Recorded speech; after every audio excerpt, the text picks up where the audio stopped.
Good afternoon, everybody. Welcome to this week's episode of Livewire TV.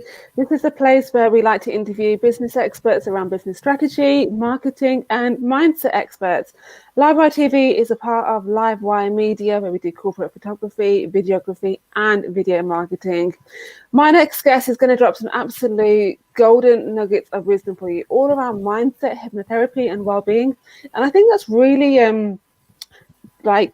important, especially with what's going on at the moment as well. So Nick, I'm going to hand it over to you to give us a bit of a brief introduction as to who you are and tell us a bit about what you do. Yeah, thanks, Rini. It's great to be here. Yeah, what it is that I'm a hypnotherapist. About a year ago, I set up the company. So for quite a few years, I've been studying psychology, body language, and about 10, 15 years ago, I started helping people on a private basis. So after a career in the forces and the military and then working in sales, I found the most interesting thing of the work was not actually selling products, actually helping people. I got a real buzz from helping people. So for the last few years, I've been helping people. And this year, I decided to go full time. I met my partner. She's an integrative counsellor. So with my hypnotherapy kind of background, we combined together. And I started a company, Newdaynewyou. So we help people with their mind health. I don't like to call it mental health because that kind of has some connotations about it. So yeah. we call it mind health and well-being. So we help people in lots of different areas, just not only with things that are affecting them mentally, but also with performance as well. So in fact, it's our anniversary in a couple of days' time. So we've been going now for just about a year now. Amazing. Tell us a bit about your background, because hypnotherapy is very different from being in the military. So how did you get from being in the military to hypnotherapy? Well, in the military, actually, there's quite a lot of similarities where you're working in a team and you rely on people a lot. So you have to develop a rapport with your team. So, for example, I mean, I spent a couple of periods where, I don't want to go into too many details, where I was actually at war with other kind of factions. So you really have to depend on people. You have to develop a rapport and a trust. And that's where kind of working with people now, that really helps me. And then from there, I went straight into kind of a sales background. So working with products, high-end products in the oil and gas and chemical industry. But again, it wasn't so much the product I was interested in, Rahini. It was the effect I had on kind of my clients or customers. So working with customers, developing this rapport and trust. When they would phone me, they would expect me to kind of be there for them, to support them with the product, or to find a new product that actually not only improve their company's production or manufacturing, but also help them, because again, it was about them looking good at work or feeling happy in what they're doing. And if you can help them, you're helping the company, and it was a byproduct of that. And so, sorry, go on. No, I was going to say, can you dispel some myths around hypnotherapy? Because a lot of people still think it's very much like you've got like the pendulum and you're waving it in front of somebody's face. Yeah, I mean, that's really stage hypnosis. So stage hypnosis has its place. It's more for entertainment, really. And the people who go onto the stage are really susceptible. They really want to do it. But you can't force anybody to do what they don't want to do. If something is against somebody's ethical and moral background or their values, you can't actually make them do anything, because they need to be receptive. So the people go onto stage are very receptive to doing that anyway. Right, okay. But there's definitely, I mean, if people say they're coming off stage and they go and rob a bank, or they they win the lottery straight after, that's they need to go and sign up for an acting academy, because that just doesn't happen. Yeah. Hypnotherapy itself actually uses trance, and trance is a very natural state that we're in. So imagine that you drive somewhere and you don't remember how you got to the place where you're heading. Have you ever been in that situation? Yeah. So that's trance. I think most of us have. Yeah, so that's trance. So when you're watching a box series on TV and you get carried away with the time, or even baking a cake, you can get so in trance in it. And there are some top psychologists that believe we're in trance most of our life anyway. So it's a natural state to be in, and we call it guided relaxation. So it's basically just allowing you just to focus on thoughts that you want, positive thoughts. So that's how we apply hypnosis in hypnotherapy. How does it work then? Well, basically, we kind of work with clients on a positive basis. So when they come to me, we kind of just sit them down, talk to them in a positive frame, ask them what's been good about what's been happening in their lives. They set a goal themselves, and then they embed that goal in their minds, and then they kind of close their eyes, and I read a short, what's called a language pattern to them that plays some music.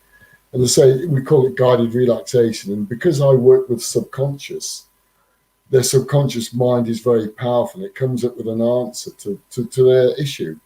So after quite a few sessions, each week we move forward on a positive basis. And solution-focused hypnotherapy doesn't deal with the past, so we don't deal with any past issues. So if you come to me with some big trauma or something that's happened to you, I won't ask you about it. So we don't need to regress our clients, because the mind itself doesn't know the difference between imagination and reality. So each time you regress a client, you're taking them back to the trauma. And in fact, you're reliving it. So you have all those emotions, the fear, the anxiety, the actual heart palpitations. So sometimes when you use that therapy, you don't move forward in the therapy sessions. That's why it can take several years sometimes to relieve people of these traumas. So with solution-focused hypnotherapy, sometimes we can relive anxiety from people in about 4 to 8 sessions. So it's a very quick process. That's really quick. I think you're giving traditional therapists a run for their money. Well, I mean, to be fair, it's not. It's to say it is a therapy that I'm not saying other therapies don't work, but it is a fast process. And say that one of the reasons it is fast is because we work from where the client is now and where they want to be. As I say, that's all we're interested in. Do you not think that it's important, like say if a client did go through something very traumatic and they blacked it out for whatever reason, do you not think it's important for them to remember what caused their trauma in order to move on from it? Not necessarily, no, because your mind, you say black it out, but it doesn't effectively black it out, but the memory just becomes duller and duller. And as I say, you come back to this thing where the mind can't tell the difference between imagination and reality.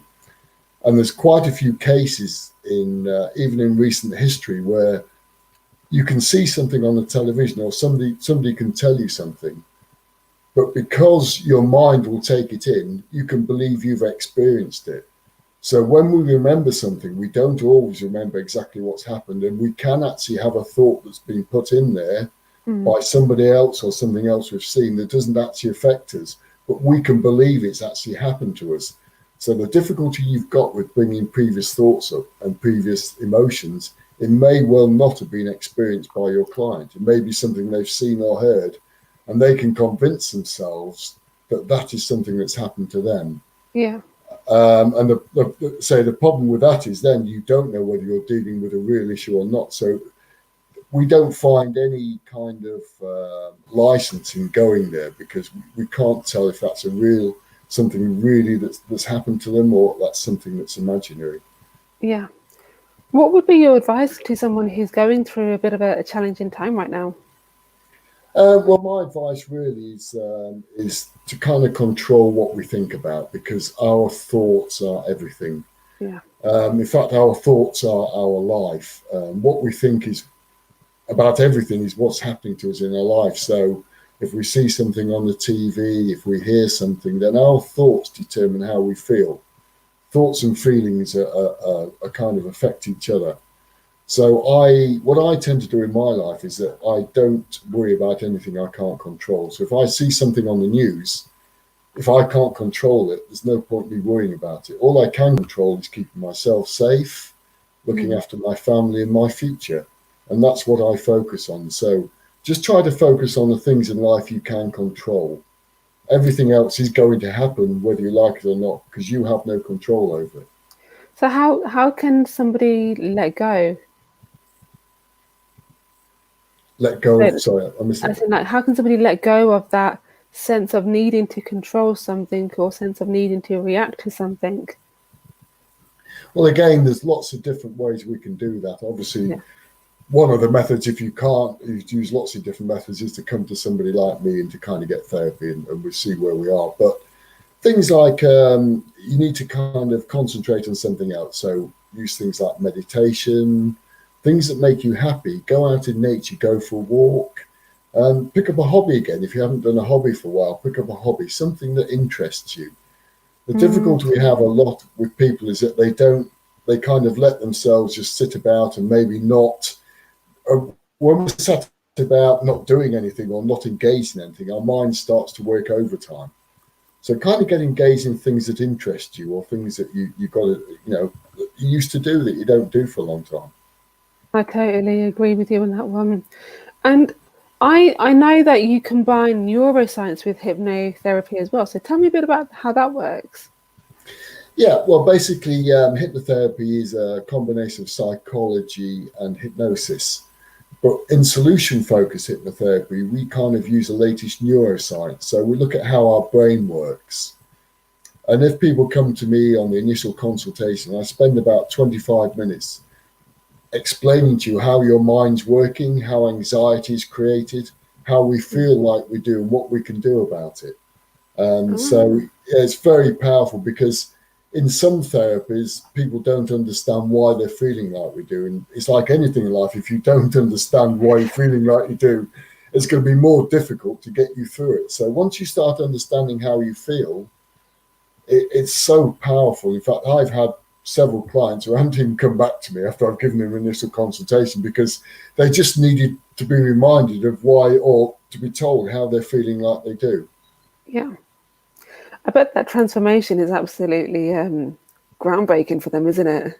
Oh no, it's incredible. Yeah. It's one of the most powerful sessions that we have, and that's free. We do that for free. It takes about 40 minutes, but it's incredible. It's the effect it has on people. What kind of people do you typically work with? Well, everybody across all walks of life, all ages. So children, unfortunately, increasingly nowadays, everybody really, professional people who aren't working, anybody really. Typically, lots of different areas we can work with. So anxiety and depression, insomnia, sleep disorders, PTSD, OCD, everything, but also performance as well. So some of the world's leading athletes have used trance or hypnosis to improve their performance. There's one world championship boxer that wasn't the strongest, fittest or biggest, but he won 3 world championships using hypnosis. Wow. And Tiger Woods, for example, he used it throughout his career when he got to the top. So it is very powerful. Visualization is very powerful indeed. I totally agree, because it's like what you said earlier, the mind can't differentiate between reality and non-reality. So whatever you're thinking about, it just assumes that that's what's happening. Exactly. I mean, there's a famous study of basketball players who kind of had hypnosis, and they kind of all this kind of guided relaxation, and they performed as well as the people who actually physically practiced. So these basketball players didn't actually go out and practice; they just imagined practicing. And the people who actually physically practiced, I think it was a 28% success rate. The people who just imagined practicing, there was only a 4% difference in their performance. Wow. So you can see if you combine that with physical activity, how powerful and how much it would enhance your performance. Tell us a bit about the science behind all of this then. Well, the science is really, I'll give you an example in our company. My partner's integrative counselor. So she deals with people's thoughts and feelings and how you can change them on a conscious level. Yeah. So your conscious memory is like your random access memory in a computer. It's just a short-term memory. It's how you deal with day-to-day things. Your subconscious mind is where you store all your behavioral patterns and information. So, for example, when you learn to drive a car or ride a bike, your subconscious mind starts to learn how to operate a car. So it operates it on an automatic basis. So with hypnotherapy and hypnosis, we get into the subconscious mind. So we can actually change it at that base level. So instead of being in your conscious mind, it actually becomes hardwired into your mind, into your subconscious mind. So we call it neuroplasticity. So we create a new neural pathway in your mind of how you want to be and how positive you are. And in fact, your positive mind, your intellectual brain can grow by up to 30% by being more positive. Wow, that's amazing. That's such a huge difference. It's incredible. So you can physically become more positive. So it's not just your thoughts and feelings. Your brain changes to become more positive. And it's like changing anyway, isn't it? It is, exactly. It's constantly evolving. Yes, as soon as you learn something new, you create a new neural pathway in your brain. So that's why it's important sometimes to do things that are different each day. Try and do something you haven't done before. Walk a different way to the shops, go for a run in a different direction, pick up the phone and talk to somebody you wanted to talk to for a long time, take up a new hobby, read a book that's something you're interested in, because the brain keeps growing, and it's all these positive things just add up to, just as I say, an increase in the positivity side of your brain. I was going to ask him what's the importance of creating all these new neural pathways, but you kind of just answered that question about it's internal growth, essentially, isn't it? Yeah, basically, it is internal growth. Yeah, definitely. And as I say, when we're more positive, we create a constant flow of serotonin, which is our happy chemical.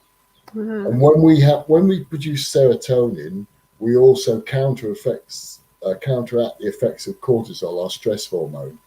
Yeah. So when serotonin's flowing, we can overcome pain. We can deal with stress better. Our diet's better, because stress actually can increase weight. Yeah. Stress has two factors. It can increase the feeling that we're hungry, and it also reduces the feeling that we're full. So it not only makes us feel more hungry, it also says to us that we're not full anyway. So it has two effects. So this is stress, but when we produce serotonin, it counteracts all those effects, and it actually makes us feel better. It can reduce pain, inflammation. It's an incredible neurotransmitter. Amazing. Guys, I'd love to know if you've got any questions. Drop them in the comments below and we'll be sure to answer them for you. And also, if you're watching this on the replay, drop a hashtag replay. I'd love to know who's watching this on the replay as well. So, Nick, tell us a bit about your company then, Newdaynewyou. What made you want to come up with that name? Like, tell us a bit about your brand, essentially. Yeah, well, Newdaynewyou, it's this kind of feeling that when people come to you, they're stuck. Mm-hmm. Often they don't know who to turn to. Maybe they've had therapy before, it hasn't worked. Some of my clients have had therapy for 10, 15 years. They've been on medication for 20 years. So they're kind of stuck. So we thought of this name where they come to us and it's a new you. Yeah. You leave our therapy sessions feeling like brand new. Brand new. Maybe the person you were if you're slightly older, 20, 30 years ago, when you're at your happiest, and that's our aim. I love that feeling. Yeah, so and the good thing about it is, Raheen, is it's quite a simple process. In fact, it's simple but very, very effective. In fact, when I first started my training quite a long time ago, I kept kicking myself. I was surprised how simple it was, but it's a very simple process. It doesn't harm anyone. It's very positive, and people come away even from the first session feeling a lot better about themselves. Yeah, I can imagine. Tell us a bit about like how people can use hypnotherapy for their own like health and well-being. Yeah, certainly. Well, one of the things that I do is on the first initial consultation, again, which is free, I'll give them a copy of a language pattern. So they go away and play that. Now, I'll just give you a quick example. I had a client come to me the other day for initial consultation. This person wasn't sleeping very well, and all they've done, they haven't been back for therapy since. They've just been playing the language pattern every night, and it's been helping them sleep already. What's the language pattern? Well, it's a piece of relaxing music with me kind of reading a couple of stories in the background. So it's kind of explaining how we feel and how we feel more confident and how we feel more relaxed, and kind of positive information. Yeah. And it lasts for about 20 minutes, and people play that before they go to bed. So it's critical to part of the process. And whilst under therapy, they play that every night. But of course, when you finish the therapy or you don't even come to therapy with them, you can still keep the file and you play it every night. And it's just basically it reflects REM sleep. So in our when we sleep at night, in our rapid eye movement sleep, we change the emotions of the day and turn them into a story, either a story that we have control over and moves into our intellectual brain. And then we kind of discharge that story as well. So it doesn't stay in our bucket throughout the day. We actually get rid of it. Can you tell us a little bit more about that? Because that sounds really fascinating. Yeah, well, what happens at night is when we sleep in 1.5 hour patterns during the night. And the first 20% of that is REM sleep. So what happens is we take all our emotions of the day from our primitive brain, where we don't have any control over them, and we turn them into a story, or we sometimes don't remember it as a dream, but it's called a dream, and then it moves into our intellectual brain. And once it's in our intellectual brain, where we're very creative, we have control over it. And then Is that the area that where we create our dreams? Exactly, yeah. Well, in our kind of, we turn them into a story in our intellectual brain. So we have a primitive brain that stores all our inappropriate and sometimes behavior patterns, and then our intellectual brain, which is a creative, positive part of our brain. That's always generally very positive, and that's the part we need to be working in more often than our primitive brain. So our primitive brain is there to save us. Yeah. If you saw a polar bear chasing after you, your primitive brain, yeah, exactly. Your primitive brain say, "Hey, Rohini, that bear's the bear's just about to eat you." You wouldn't stand there debating whether or not it's a friend. If I'm right in thinking, that's the area in the brain that creates this fight or flight feeling within us, isn't it? It's a survival state. Yeah, exactly. Our primitive brain, the central influential part of that is the amygdala, and that is referred to the fight, flight, or depression area brain. It's an important part of the brain because it's there to save us. So it's there to, if you experience something new in your life, it will say, "Oh, hang on, Rohini, you haven't done that before. Be careful, it might hurt you." Yeah. And it's good for if you step in front of a car or pull you out the way of a car. If you see a polar bear, you immediately run. The problem is, when we're in our primitive brain all the time, we're always in this fight, flight, or fear part of the brain. And when we experience something new, we're always fearful, we're always worried about it. When we start working more from our intellectual brain, our positive side of the brain, we can think rationally about things. Yeah. It'll come up with a rational answer. It's very positive and very creative. And that's where we need to operate most of the time. So how can people make that shift then? Well, there's two ways to do it. The predominant way, as we said before, is REM sleep, is getting enough sleep at night. Yeah. So you need to sleep for a good 7 to 8 hours, because that's when we kind of refresh our brain. We get rid of the emotions of the day, turn them into dreams that we can remember in clear thoughts, and send them to our intellectual brain, which just throws them into the rubbish bin, to put it metaphorically. And secondly, there's 3 Ps. So we need to do positive action. So we need to do positive things in our life that move our life forward. We need positive interaction with other people and other things. We need positive thoughts. We need to think positively. So if we practice the 3 Ps, positive action, positive thought, and positive interaction, and get enough REM sleep, we then start to produce a good constant flow of serotonin, our happy chemical. And that makes us feel good, and that counteracts cortisol and any other effects that build up through stress in our body. Yeah, the negative energy, basically. Yeah, exactly. The negative neurotransmitters or hormones. Yeah. Do you still feel like there's a bit of a stigma around hypnotherapy? There is a stigma, but that's soon relieved when people understand what it is. I mean, stage hypnosis is entertainment, and it is entertaining. You see Darren Brown going up on stage, but yeah, there is a kind of stigma around it. But as people with social media now, people are more educated. Yeah. And they can see, and if they look at hypnotherapy, but so the beauty of hypnotherapy is it can deal with so many different things that people are experiencing. it's so powerful, really. And if people want to Google hypnotherapy and understand what it is, that's probably the quickest way to do it. But yeah, unfortunately, stage hypnosis is kind of it's got people thinking I'm going to turn them into clucking chickens or something similar to that. But that's totally far away from what we do.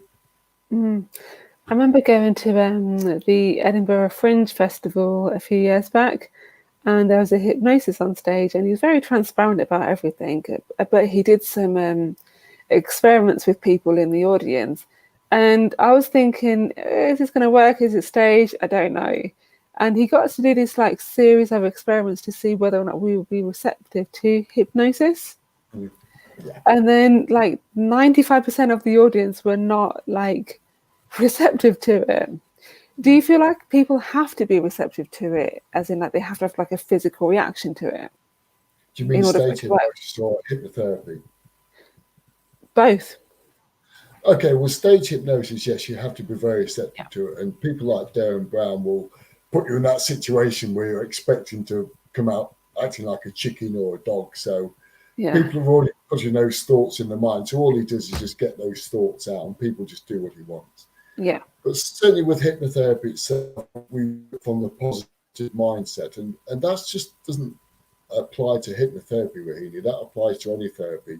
When you come and have a therapy session, whether it's with me or another type of intervention, you have to come with a positive mindset. It's going to work, and if you come with a mindset it's going to work, then we can help make it work. Because if not, your primitive brain is always trying to stop it. It'll come up for a reason for it not working. Oh, hypnotherapy doesn't work because I need a cigarette, because I'll never lose weight, because. And that is your primitive mind thinking. When you start to understand why your primitive mind thinks like it does, it's trying to save you, at that initial consultation, that's when we make real progress. But all you need to do is just turn up with a mindset that I want to be helped. I'm confident this is going to help me. Yeah. Help me understand how it works. And every week turn up with the mindset that you want somebody to help you. And then once that mindset's in there, it works. Yeah. How do you guys help people from a health point of view? Because we talked very much about the well-being side of it and the mindset and the emotional side of it. But what about the physical health? Yeah, well, again, pain itself is exacerbated by stress. Yeah. So you have this T-gate theory where from the spinal cord to your brain, in chronic pain, there's a constant loop of pain. Now, with cortisol, that increases that pain. But when you're in a positive mindset, you can, what we call is open the gate, and we can actually bypass that pain. So serotonin actually can block the pain. So when we're thinking positively and we're fairly happy, we can actually reduce pain.